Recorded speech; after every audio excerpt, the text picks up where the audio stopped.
Muito bem, já estamos na linha com o Mário Medalha. Este é o Batendo Forte aqui pela RW Brasil. Mário Medalha, tudo bem? Como é que Tudo estamos bem, você começando? está falando com um colorado satisfeitíssimo, alegre, de Oh, bem com a vida, é. entendeu? Mas o que se deve. Satisfeitíssimo com o seu treinador, com a Ah, bela campanha do time pois é, e tudo mais. isso tudo é claro, é uma ironia, né? Mas uma grande ironia, cara. Tem que rir para não chorar. É. Tem que rir para não chorar. Eu me preocupei até, aliás, o nosso preclaro treinador colorado, o Dunga, É. está na marca do pênalti junto com o Tite, né? Hum. Graças à tamancada que o Corinthians levou dos portugueses, Que coisa, né, de cara? 4-0. Pois é, já são 4 jogos sem vitória do Corinthians e os jogadores estão blindando o treinador, né? Como se eles decidissem quem sai e quem entra. Mas, enfim, é aquela velha história do futebol brasileiro, né? Cada um procura, como é que se diz, tirar o seu da reta de alguma forma. No caso dos jogadores do Corinthians, eles estão fazendo uma médiazinha com a diretoria, com o Tite, etc. Mas a situação lá está complicada. Infelizmente, para os torcedores corintianos, Marcelo, justamente quando o Corinthians estava fazendo uma festa por causa dos 103 anos, né, comemorando seus 103 anos de existência, festa que inclusive contou horas antes do fiasco diante da Portuguesa, com a presença ilustre de 2 candidatos à presidência da CBF ano que vem. O ex-presidente André Sanches e o digníssimo presidente da Federação Paulista e vice da própria CBF, o Marco Polo Del Nero. É. Reuniram a cartolagem sábado, antes do jogo com a Portuguesa, e fizeram uma festa. Aliás, está pintando aí uma eleição reunindo só a paulista, né? Porque o Marim, que é o atual presidente da CBF, quer deixar o cargo para o Marco Polo Del Nero. E o André Sanches, corintiano, está querendo se candidatar. Então vai ficar muito interessante essa disputa ano que vem. Eu acho difícil alguém tirar a sucessão do Del Nero, porque aquela curriola de clubes e federações leva praticamente a eleição decidida, né, para o pleito. Mas, quem sabe? Eu até torceria, queria ver um dirigente de clube como o André Sanches, que fez um bom trabalho no Corinthians, queria vê-lo na presidência da CBF. Seria muito interessante. A propósito, e nessa esteira aí, o Bom Senso Futebol Clube continua aumentando a adesão, né, para aquela tentativa de melhorar o calendário do futebol brasileiro.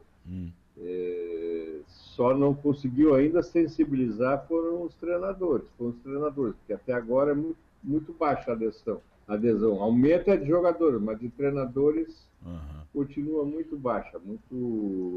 Parece que eles não estão muito preocupados com isso, mas na hora que começam a perder, na hora que seus times começam a sentir o problema de desgaste do calendário, eles começam a reclamar. E eles reclamam, mas agora estão todos quietinhos. Eles são muito desunidos, né?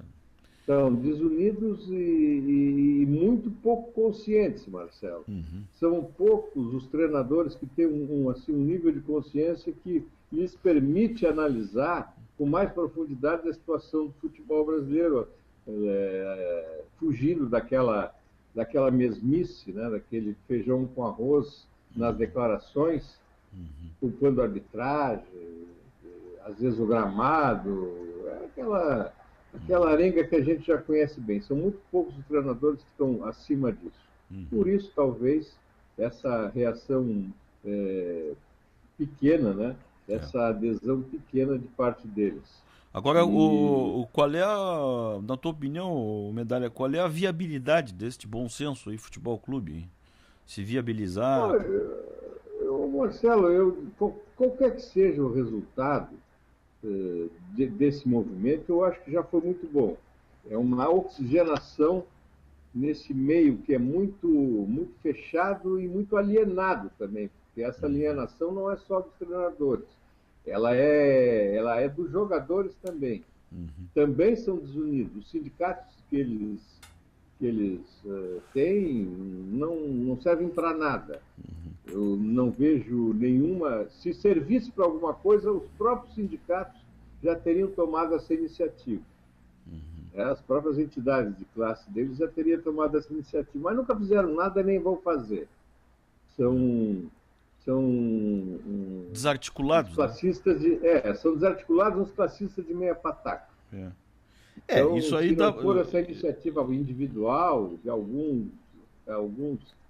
jogadores de nome, ter um pouco mais de esclarecimento, a coisa... Mas aí, esses que têm mais esclarecimento jogam para eles mesmos só, né?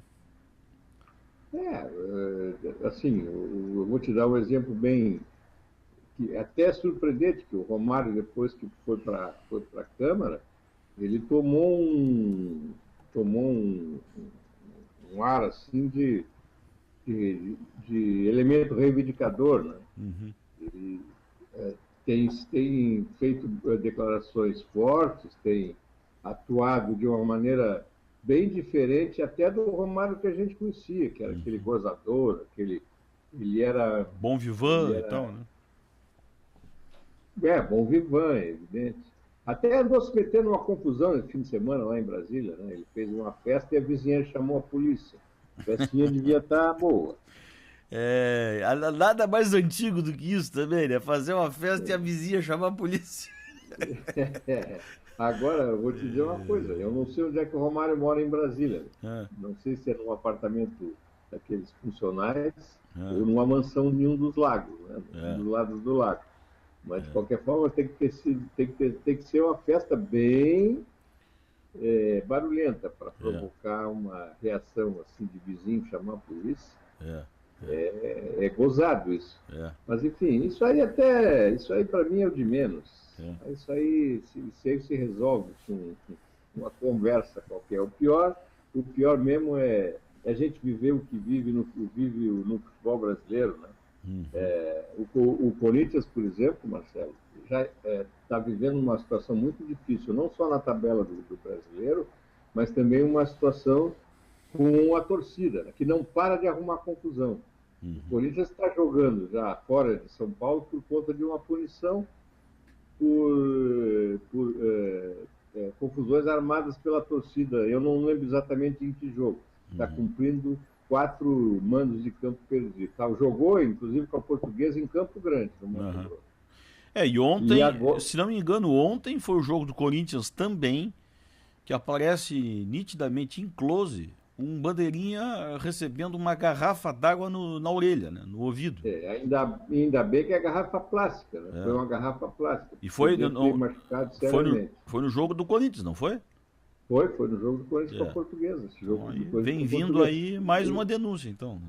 Mais uma denúncia, mais uma vez no tribunal e mais punição pela frente. Daqui a pouco o Corinthians vai terminar o Brasileiro sem jogar em casa, né? Vai jogar só no interior do Brasil. Do jeito que tá, vai ficar que nem aquela história do Bem Amado, né? O Corinthians, o ano que vem, já vai ter um estádio, mas não vai conseguir inaugurar o estádio, porque mando de campo toda hora perdido, né? Lembra do Bem Amado que não conseguia inaugurar o cemitério? Cemitérios que não foi inaugurado por falta de defunto. Mas é por aí mesmo, bem lembrado. Do jeito que nesse andar da carruagem, com a torcida aprontando a cada jogo, vai se somar punição até o fim do Campeonato Brasileiro. E outra coisa curiosa, Marcelo, é que o futebol assim, tem uns encaminhamentos, assim, no mínimo, estranhos. Com esse time do Cruzeiro, que está liderando o campeonato, já com 11 pontos de diferença sobre o segundo colocado, que agora é o Grêmio, está com a mão na taça praticamente. Esse time tem jogadores que foram dispensados pela dupla Grenal. exemplo, o, o Ricardo Goulart, que é um dos titulares do time, foi dispensado pelo Internacional. É um jogador da base do Internacional que foi mandado embora. Esse Gilberto, que é o vice-artilheiro do campeonato com 11 gols, atrás do Ederson, do Atlético Paranaense, que tem 15, que fez 3 gols no Corinthians, na goleada de 4-0, ele também é um jogador, ex-jogador do Náutico ou do Santa Cruz, não me lembro bem. Mas, enfim, ele estava no Internacional, teve poucas chances e foi mandado embora. Está na Portuguesa amontoando gols. O Walter, do Goiás, esse também foi da base do Inter. O Rafael Sobis, que está no Fluminense. O Jô, que é o titular do Atlético Paranaense, era do Inter. E por aí vai.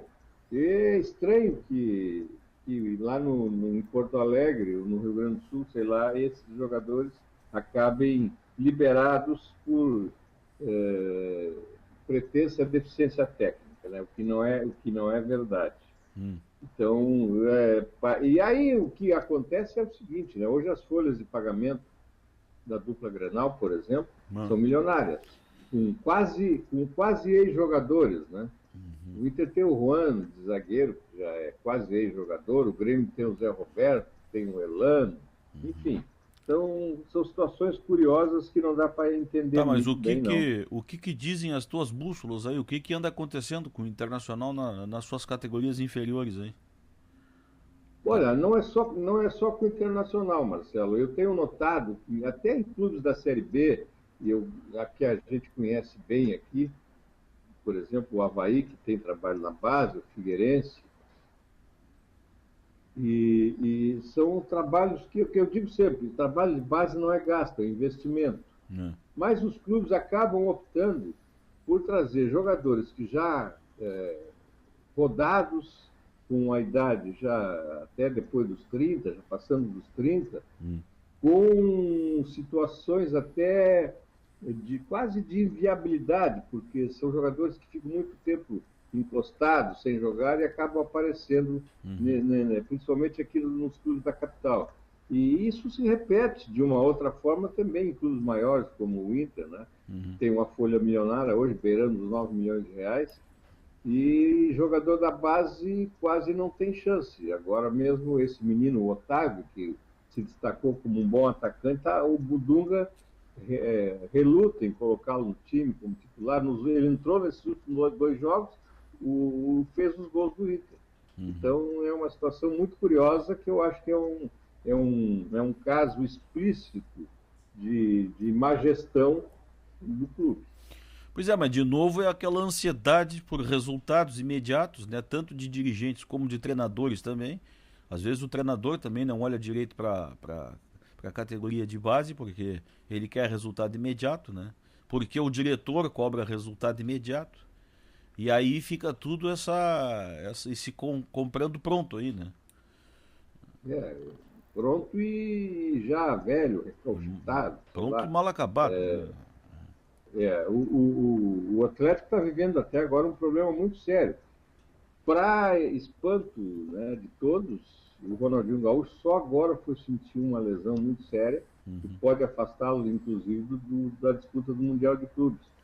O Ronaldinho seria um desses casos, e não foi porque jogou esse tempo todo com esse calendário que todo mundo reclama, sem ser poupado muitas vezes pelo Cuca.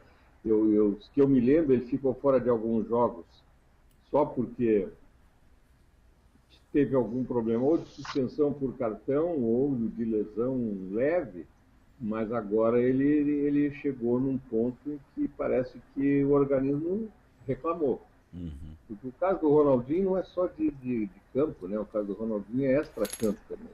A gente sabe, o Ronaldinho, como o Romário, é um festeiro de primeira hora, né? Ele não reluta nos intervalos, nas suas folgas, fazer umas festas bem frequentadas e muito agitadas. Quando ele estava no Rio, inclusive, era muito pior, né? Ali o campo é fértil, Né? E o gramado é bom para esse tipo de jogo. Como é que chama? O que o Rui diz sempre, a genética é boa também, né? Isso é muito. Agora, outra coisa que está incomodando também, Marcelo, são as arbitragens. Continuam, viu? Esse fim de semana foi um festival de confusão. Pois é, eu vi no jogo do Grêmio, né? Teve uma dúvida o jogo muito do grande Grêmio ali. foi um deles. O próprio jogo do Criciúma, que apesar da goleada de 4-1, em tese na arbitragem não teria interferido, mas teve problemas na marcação de pênalti. Agora, tu sabe que eu vi aquele lance ali a falta que foi batida contra a defesa do Grêmio e a bola na mão do zagueiro da barreira ali. Tu acha que aquilo foi pênalti? Aquilo é pênalti. É pênalti. A bola em direção ao gol, se ia entrar ou não ia entrar, se ia passar por cima. Mas o movimento dele não foi um movimento automático de defesa? Não, mas ele está com o braço acima do corpo, inclusive. Ele faz esse movimento aqui. Sim. A bola bateu aqui. Quer dizer, ela ia passar por cima da barreira. Sim. Marcelo, esse é o lance que, depois que inventaram a palavra interpretação, passar FAU do lado dos árbitros, hoje isso é recorrente. Sim. Às vezes, se esse lance é fora da área, ele marca, o árbitro marca. Se é dentro da área, que é pênalti, aí não marca. Então fica nessa história. Mas tu acha que pela regra aquilo foi pênalti? Foi pênalti, não tenho a menor dúvida que aquilo foi pênalti. A bola ia em direção ao gol. Não estou dizendo se ia por cima da trave, se entrar, se o goleiro defender, não interessa, mas ela foi, o caminho foi desviado pelo toque de braço do Kleber, que é o atacante que estava na barreira. Então, Marcelo, esse fim de semana foi pródigo em problemas com a arbitragem e tem se repetido. E quando eu digo isso, porque se a gente sempre tem em defesa do árbitro a questão da televisão. Não, porque isso é lance de televisão, você só vê na televisão, só a imagem é que permitiu captar o erro, etc. Mas não, são erros brutais, assim, e muitos deles, inclusive, próximos ao árbitro, não tem como o árbitro, ou o bandeira também, né? Porque muita coisa é responsabilidade do auxiliar, está ali para isso, não é só para e outro detalhe também, né, o Medália, quando a gente diz que a tecnologia da televisão muitas vezes denuncia o erro do árbitro, também existem outras tecnologias que estão a favor da arbitragem, né? E que poderiam propiciar também uma melhor arbitragem, né? Como, por exemplo, a intercomunicação entre eles, né? E isso sem falar no intervalo, que eles devem trocar informação, devem ver até imagens no vestiário deles, não sei se vê, mas eu acho que seria normal que eles vissem. Né? Mas aí a gente estaria, vamos dizer assim, falando de lance já acontecido, do erro sacramentado. Mas, de qualquer forma, Marcelo, mas a intercomunicação entre eles, a arbitragem... É imediata, hora, né? Claro. Não, perfeito. Aquele constrangimento que antigamente existia, de que o árbitro ficar em dúvida em alguma coisa e ir até o bandeirinha para conferir alguma coisa, que havia esse constrangimento de correr até lá e tal. Hoje em dia eles já se comunicam, né? Não imediatamente. Não. Né?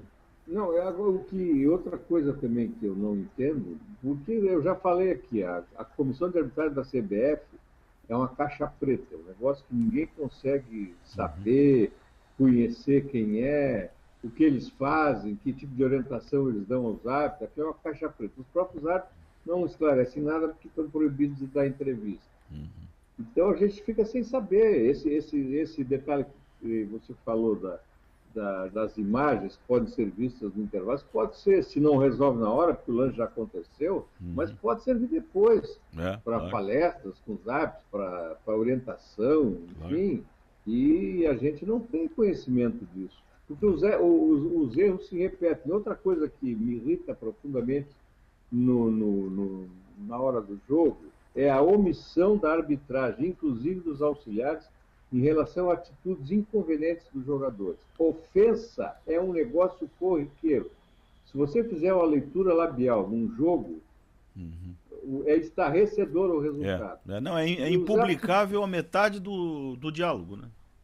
Não, é impublicável. Se você fizer um relato com o que é dito pelos jogadores aos árbitros e aos auxiliares, é um negócio espantoso. É. E aí, e tem outra coisa também, somando-se a isso, é a simulação que os árbitros fazem uma confusão desgramada. Uma hora eles dão cartão, outra hora eles não vêm, fingem que não vêm, outra hora. Então o jogador brasileiro está sendo antiprofissional a todo momento. Diante da falta de critério da arbitragem, né? Sim, exatamente. Então é um mercado persa esse negócio de critério de arbitragem. Tem para todos os gostos, tem tudo que é tipo de produto. Porque eu fico assim pensando, será que um diretor da CBF, da comissão, dessa tal comissão, será que ele não vê um jogo? Será que ele tira o fim de semana de folga para sair com a família? Não é possível, não é possível. E aí tem que fazer, hoje tem essas videoconferências, não precisa chamar todos os árbitros no Rio de Janeiro, faz uma videoconferência, puxa a orelha dos caras, alguma coisa, porque a arbitragem hoje é caríssima. Antigamente era o árbitro e dois bandeiras, hoje tem o árbitro, tem os dois auxiliares, tem o quarto árbitro e tem aqueles dois que ficam um atrás de cada gol, que eu também não sei para que serve.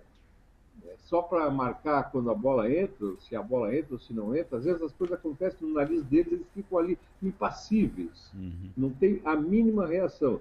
Então hoje os clubes pagam uma fortuna pelas arbitragens para ficar cada vez pior.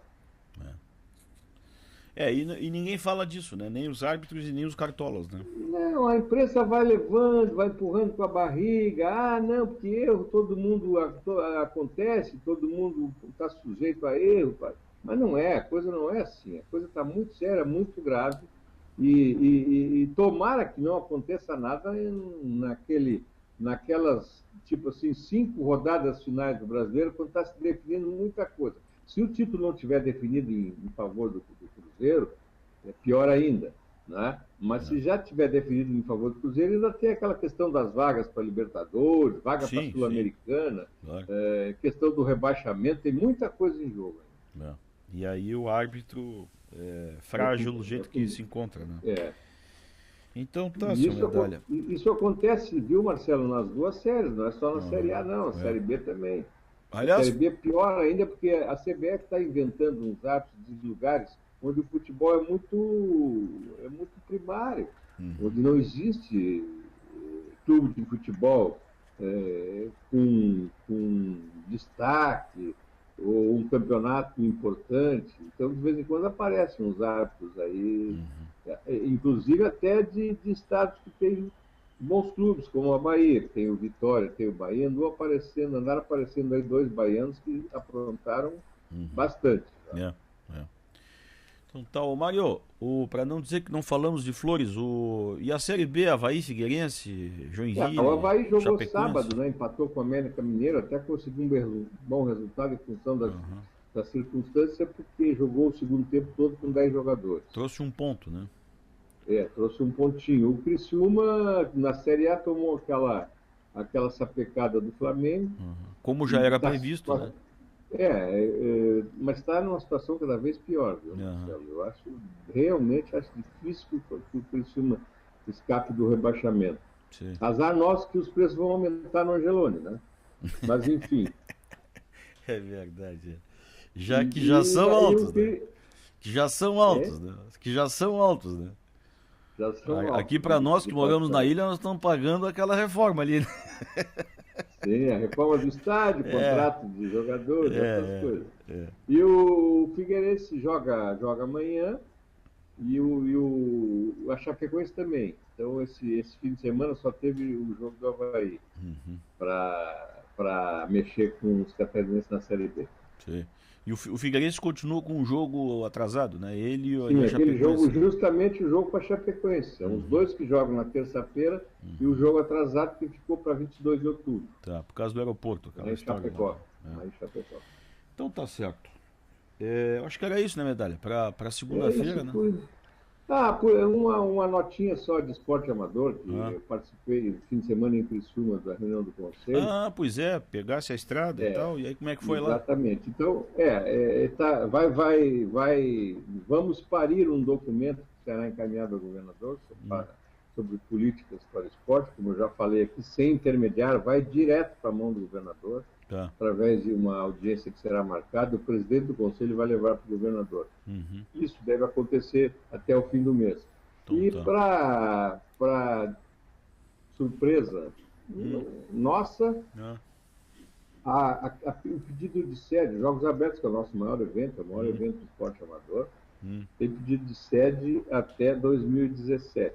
E apesar de muita gente dizer que os Jogos Abertos estão decadentes, mas enfim, essa é a notícia boa que a gente tem para o esporte amador e que vamos resolver isso também até o fim do ano, está tudo definido. Então tá certo. Bom, hoje se muito me engano, hoje é dia de namorar, né? Cronista esportivo namorar. É o único dia da semana, né? Isso quando a namorada não trabalha na segunda-feira. Mas aí é incompatibilidade total, né? Total de agendas, né? Tá certo, então. Tá bom, Mário. Mas realmente, tem razão. Segunda-feira é o único dia, né? Dia de folga. Então tá. Tá bom, Mário. Até amanhã, então. Tchau, um abraço. Um abraço. Este é o Mário Medalha, que sempre está conosco por aqui, com o seu Batendo Forte pela RW Brasil. Voltamos numa próxima.